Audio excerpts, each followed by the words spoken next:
Adventure that builds strength. Rowing, sailing, and wind-powered skills after 60. Strength after 60 is not about lifting heavier. It's about being able to handle life. Carrying groceries without strain. Stabilizing yourself on uneven ground. Pulling, twisting, and adjusting without fear. Recovering quickly when something shifts unexpectedly. This episode is about a kind of strength that doesn't come from machines or mirrors.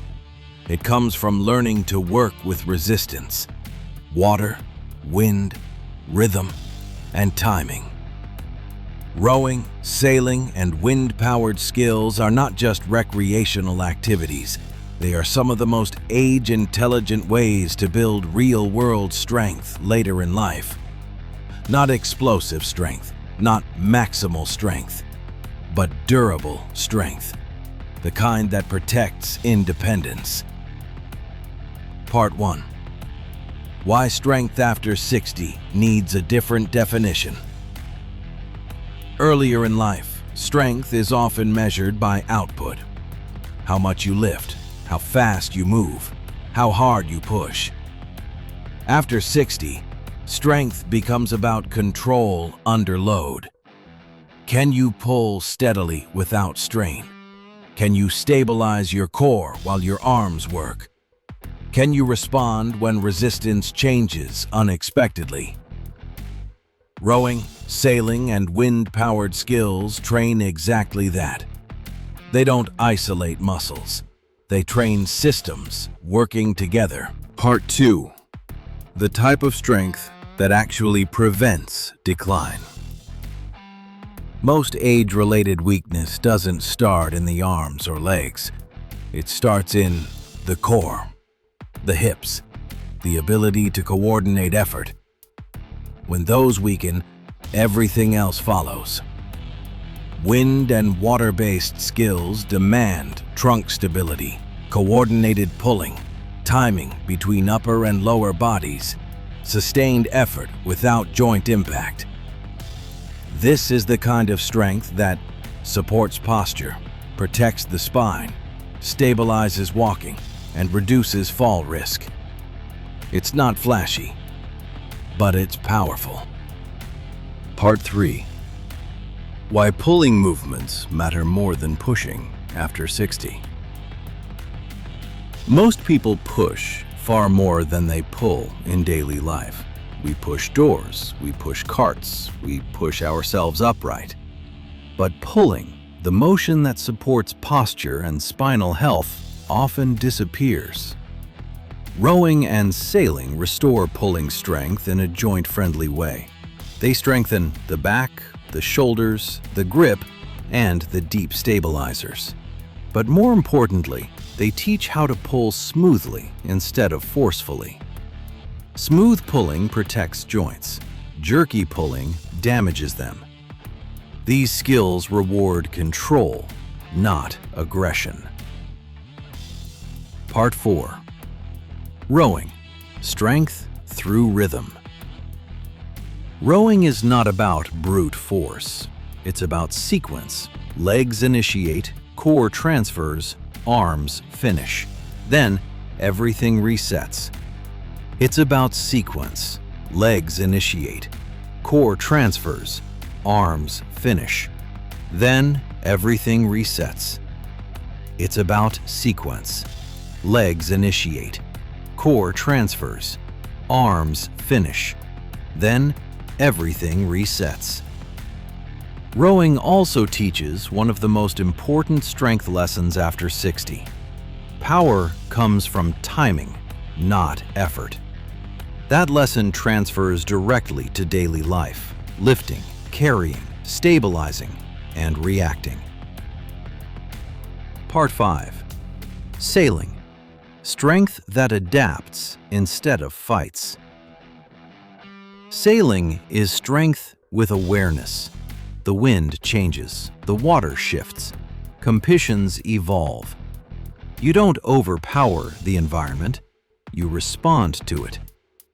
Sailing builds grip strength, shoulder stability, core engagement, and spatial awareness.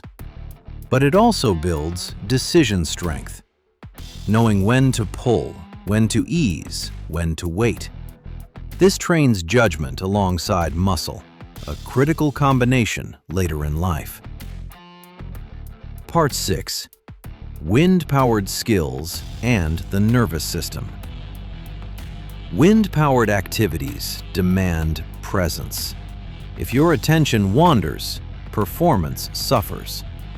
This creates a natural feedback loop. Focus improves. Reaction time sharpens. Unnecessary tension drops.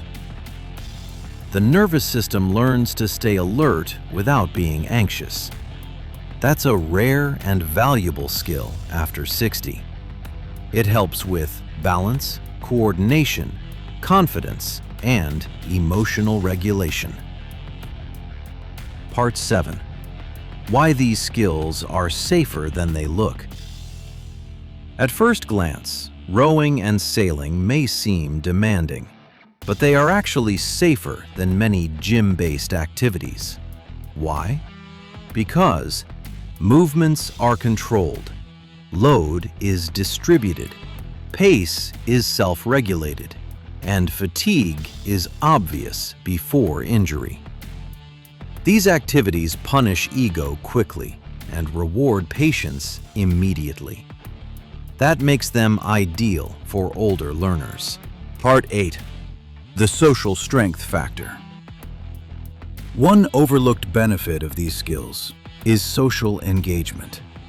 Rowing crews, sailing teams, shared learning environments.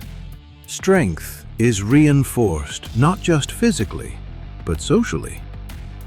People who train together stay consistent longer, recover better, and feel more connected.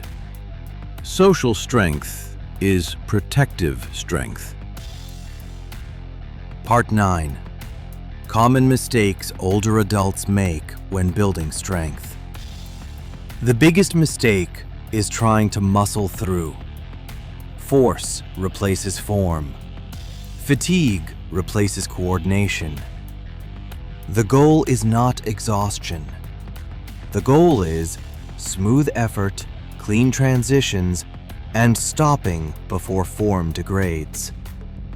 Strength that feels calm is strength that lasts. Part 10. How progress looks after 60. Progress in these skills shows up subtly.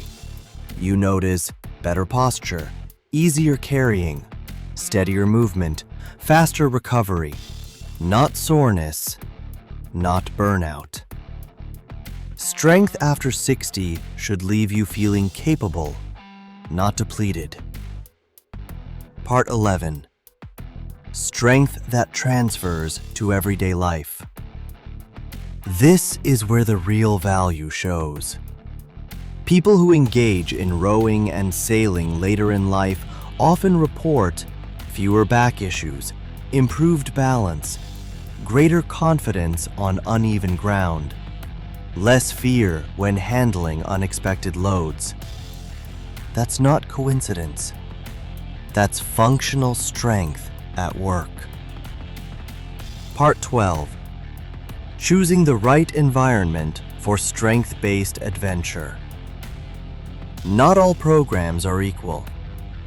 Look for instruction focused on technique, respect for pacing, visible older participants, safety protocols, encouragement of rest.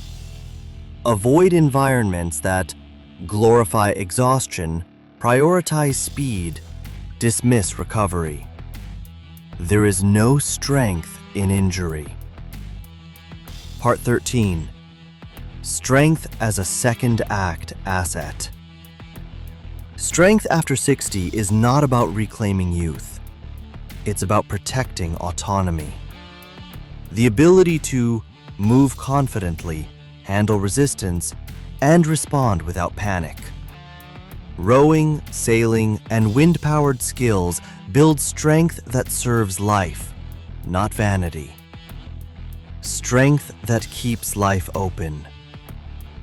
After 60, strength should do one thing above all else. It should keep life open. Open to movement, open to exploration, open to confidence. You don't need to lift heavier. You need to move more skillfully. If you want, comment strength, and I'll share a simple checklist for choosing age-smart strength-building adventures, including safety, pacing, and recovery considerations. In the next episode, we'll look at where seniors learn best, choosing safe, skill-based adventure environments, the regions and environments that support safe, skill-based adventure later in life. Until then, stay re-inspired. I hope this video brought you value and re-inspired you. If so, please subscribe, hit like, and leave a comment. And if anybody you know could use a little re-inspiration, please send it to them. Thank you so much for watching.